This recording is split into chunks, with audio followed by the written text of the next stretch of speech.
नमस्कार, मेरे साथ हैं एटा के बेटा प्रदीप सामरिया जी। आपको बताते चले ये बहुत ही कम समय में अच्छी उन्नति करने वाले व्यक्ति हैं। आपको बताते चले प्रदीप सामरिया जी, सबसे पहला मेरा सवाल है कि आपका नाम एटा का बेटा प्रदीप सामरिया कैसे पड़ा? नमस्कार सभी पत्रकार बंधुओं को, सभी देशवासियों को एटा का बेटा प्रदीप सावरिया की तरफ से जय श्री श्याम, जय श्री कृष्ण। बहुत अच्छा क्वेश्चन बंधु जी आपने किया हमसे। एटा का बेटा प्रदीप सावरिया जिसका नाम है, हमने बहुत मेहनत की है कि हमारा शहर एटा सबसे पीछे क्यों था। मथुरा, वृंदावन, काशी, हरिद्वार, दिल्ली, कलकत्ता सबका नाम है, पर मेरे एटा का नाम बहुत पीछे था।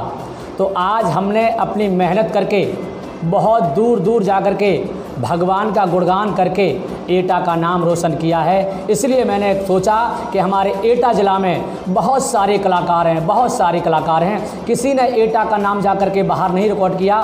इसलिए मैंने सोचा कि मैं स्वयं एटा शहर के रहने वाला हूँ, तो मैंने कि मैं स्वयं एटा का बेटा डालूँ। इस प्रकार मैंने अपना नाम एटा का बेटा डाला है।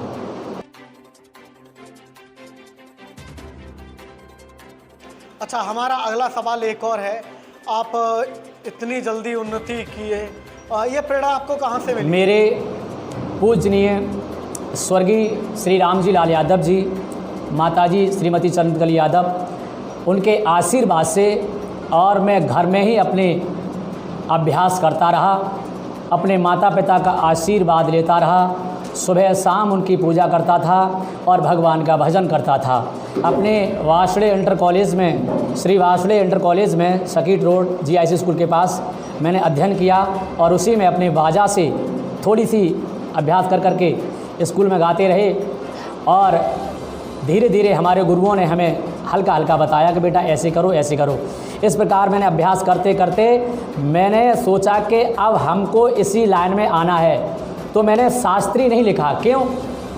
क्योंकि शास्त्री हमारे बड़े बड़े पूजनीय लोग हैं। क्योंकि मैं जब गाता था तो मैंने अपने को गायक ही बना लिया और इस प्रकार मैं इस गायन में अच्छी तरह से मेहनत की। मैंने दिन और रात देखा नहीं, पानी बरसा देखा नहीं, मैं भागता रहा, आगे बढ़ता रहा और आज मेरा नाम एटा के बेटा के नाम से विख्यात हो गया।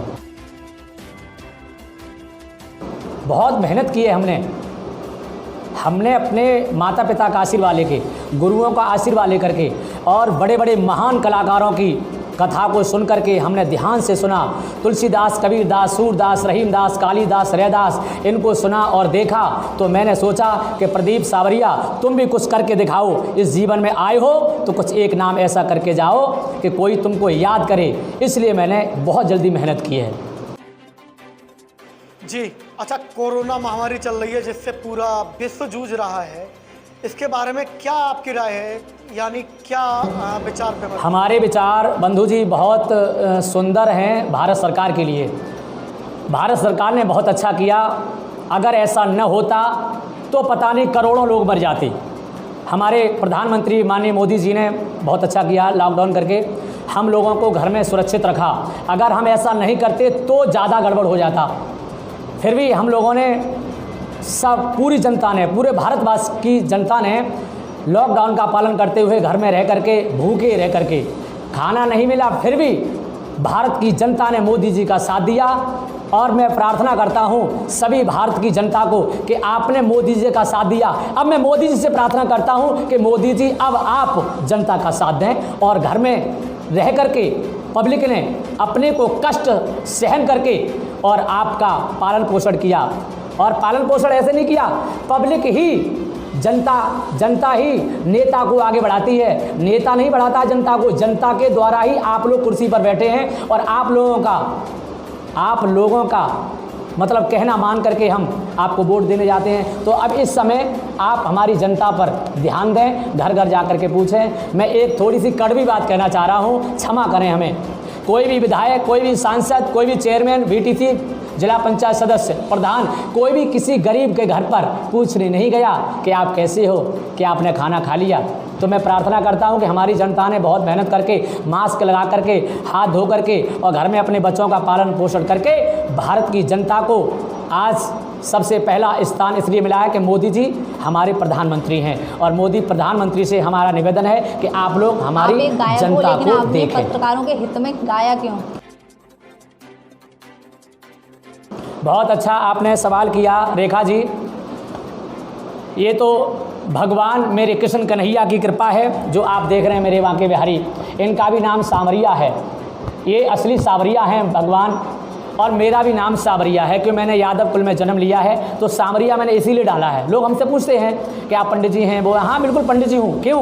क्योंकि कर्म के द्वारा हूँ मैं, और मैंने कर्म अच्छा किया है, तो आज लोग ब्राह्मण लोग भी हमसे कहते हैं कि सांवरिया तुमने बहुत अच्छा किया। हमने इस लाइन में बहुत मेहनत करके और सब पूजनीय गुरुओं का आशीर्वाद लेकर के आगे बढ़ने की कोशिश की है। रेखा जी आपने बहुत अच्छा किया हमसे प्रश्न करके। आप दोहरा के पूछ सकती हैं क्या कहा आपने? हित में गाया क्यों? मैंने पत्रकारों के लिए इसलिए गाया कि 10 वर्ष मुझे हो गए हैं इस लाइन में।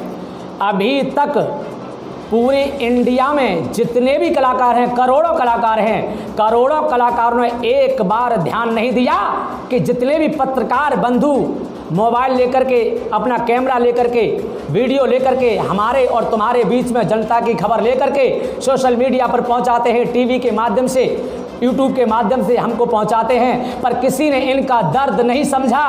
मेरे मन में विचार आया एक दिन कि मैंने पत्रकार मेरे घर पर आए और पूछा गुरुजी कैसे कैसे हाल है मोहल्ला में, तो मैंने देखा देखिए बताइए पानी में आ गए हैं। तब मैंने सोच करके इस गीत को लिखा कि मैंने कि पत्रकार बंधुओं की बात को मोदी सरकार तक पहुंचनी चाहिए। तब मैंने गीत को प्रस्तुत किया। मैंने कहा प्रभु जी आप प्रभु जी हैं। मैंने प्रभु का उच्चारण क्यों किया? क्योंकि श्री राम आप बन गए हो। राम राजा थे अयोध्या के, आप हमारे पूरे भारत के राजा हो। इसलिए हमारे पत्रकार बंधु पीछे क्यों? जो सबसे आगे हैं वो सबसे पीछे क्यों? सबको सरकारी वेतन मिल रहा है, सब अपनी अपनी ड्यूटी कर रहे हैं, सबको मिल रहा, पर पत्रकार बंधुओं को क्यों नहीं? ये भी तो ड्यूटी कर रहे हैं। इसलिए मेरे मन में आया तो मैंने अपने पत्रकार बंधुओं की पीड़ा को देखते हुए इस गीत को मैंने सुनाया। जी बहुत अच्छा किया आपने प्रदीप सामरिया जी, जो कि हमारे पत्रकारों की आवाज़ आपने उठाई। चौथा स्तंभ केवल कागजी कार्रवाई में चौथा स्तंभ रह गया है, लेकिन पत्रकारों के साथ आए दिन अभद्रता होती रहती है, आए दिन केसेज होते रहते हैं, जहाँ तक पुलिस प्रशासन या अधिकारी सब लोग पत्रकारों से अपना बदला लेने की सोचते रहते हैं। अच्छा, ये इसके बारे में आप क्या कहेंगे कि जो कि सरकारी मशीनरी की मंशा है? पत्रकार बंधु जी आपने बहुत अच्छा प्रश्न किया। मैं शासन और प्रशासन से निवेदन करना चाहता हूं, मुझको देख रहे हैं आप, मैं एक बात इतनी कहना चाह रहा हूं, अगर आपको भी कोई देखना चाहता है, माननीय हमारे डीएम साहब हैं, एसएसपी साहब हैं, जितने भी अधिकारीगण लोग हैं, अगर प्रिंट मीडिया, डिजिटल मीडिया अगर आपके सामने नहीं आए और आपका फ़ोटो न ले, खबर न छापे, तो आपको कोई नहीं जानेगा। इसलिए मेरा निवेदन है सरकार से कि आप लोग इनकी तरफ एक नज़र, पत्रकार बंधुओं की तरफ और एक नज़र जनता की तरफ, शासन और प्रशासन से मेरा निवेदन है कि आप इनकी पीड़ा को समझें और सोचें। बिल्कुल सामरिया जी, लेकिन सबसे पहले आपको बता दूं, हमारे जो दर्शक हैं आपकी आवाज़ सुनने को काफ़ी बेताब हो रहे हैं, तो मैं आपसे अपनी तरफ से प्रार्थना करूंगा कि 2 शब्द हमारे दर्शकों को जरूर सुनाएं। बहुत अच्छा आपने प्रश्न किया है। देखिए गीत तो हमारे पास हज़ारों हैं गीत गाए हैं हमने, पर जो अभी सोशल मीडिया पर हमारे पत्रकार बंधुओं ने मुझको बहुत दूर पहुंचा दिया, तो मैंने गीत की प्रस्तुति की थी जो हमारे भैया जी ने हमसे कहा, ये कोरोना आया, कोरोना हत्यारो, ये कोरोना हत्यारो दुनिया में छाए गयो, कोरोना हत्यारो दुनिया में छाए गयो, चलते चलते दुश्मन जे भारत में आए गयो, चलते चलते दुश्मन भारत में आए गयो। पत्रकार बंधु जी, इस गीत को मैंने आगे बहुत बढ़ाया है और ये गीत हमारा राठौर वीडियो पर चल रहा है। जी बिल्कुल, दर्शकों देखते रहिए हमारे साथ आए दिन नए प्रोग्राम यानी नई डिबेट और नए इंटरव्यू केवल आज तक 24 पर।